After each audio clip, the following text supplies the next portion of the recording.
이미 역사를 연구하시는 분들은 아시겠지만 일본 천황가라던가 엘리트 귀족들은요 도레인들입니다. 한반도에서 넘어간 사람들이에요.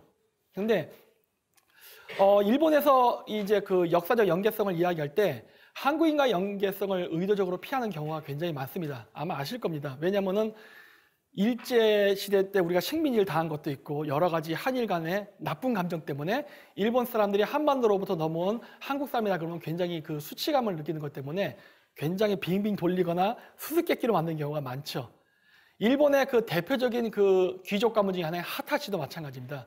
하타치는 한반도에서 넘어갔어요. 일본인들도 다 그렇게 얘기합니다. 하지만 뭐라고 얘기합니까? 외국인이다 얘기해요. 조선인이 아니라 외국인이다.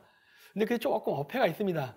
물론 저는 단일 민족적 관점으로 보지 않기 때문에 그게 하타시가 한국이라 보지는 않습니다. 하지만 그 당시에 우리 그 고대 한국의 사회라는 거는 지금의 카자흐스탄처럼 여러 민족이 섞여 살면서 국제 결혼을 하고 막 혼혈화된 사회가 존재했었어요. 그리고 그 사람들은 공통적으로 자신들을 즉 스스로를 조선인 또는 사만인이라고 불렀기 때문에 틀리진 않다고 봐요. 그렇지만 뭐 하여튼 그 여러 가지 그런 게 있는데 여하튼 간에 이 하타시가 일본 학자들의 연구에 의하면 이렇게 실크로드를 따고 일본 열도로 들어왔다라고 얘기합니다. 실크로드를 따고. 일본 천황가도 마찬가지예요. 이런 식으로. 이렇게. 맞는 말이죠. 사실 우리도 그렇게 넘어왔으니까요. 맞는 말이에요. 근데 다만 일본의 경우는 한국을 제외하고 그냥 점프를 하려고 한 것뿐이죠. 하지만 일맥상통하게 같은 이야기를 해요. 그럼 하타시는 누굴까예요? 하타시는. 제가 추정적으로 볼 건데 이 하타시는요. 김씨랑 매우 관계가 깊은 것 같습니다. 실질적으로 여기 일본 책도 보이시죠? 여기 왼쪽부터 하면 실크로드 도레인이 건설한 일본. 가운데는 하타시와 신라왕 전설. 왜 신라왕이라고 했을까요? 신라왕의 성씨가 뭡니까? 물론 박석김 세 개가 있지만 여기선 김씨를 얘기하는 겁니다. 그리고 여기서 보면 이제 유태인과 연관성. 이거 되게 중요하지만 이번엔 생략할게요. 이런 식으로 실크로드를 따라서 일본의 하타 가문이 왔다는 것들은 이미 일본에서도 공식화되어 있고 인정을 하고 있는 부분이에요. 그리고 이렇게 가끔씩 조금 양심적인 일본 그 학자들은 신라와의 연관성도 이야기합니다. 바로 김씨랑 관계가 깊어요.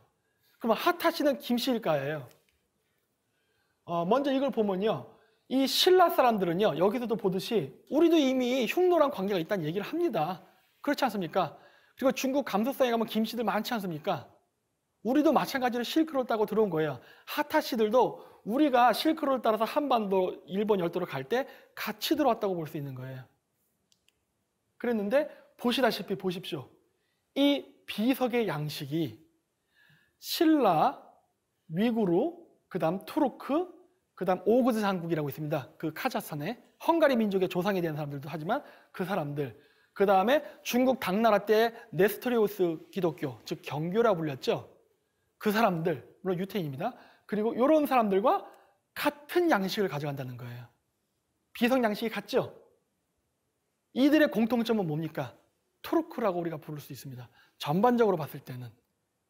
고구려와 백제는 이러한 양식을 가져가지 않았지만은 신라와 가야는 이쪽 계통을 따라가요.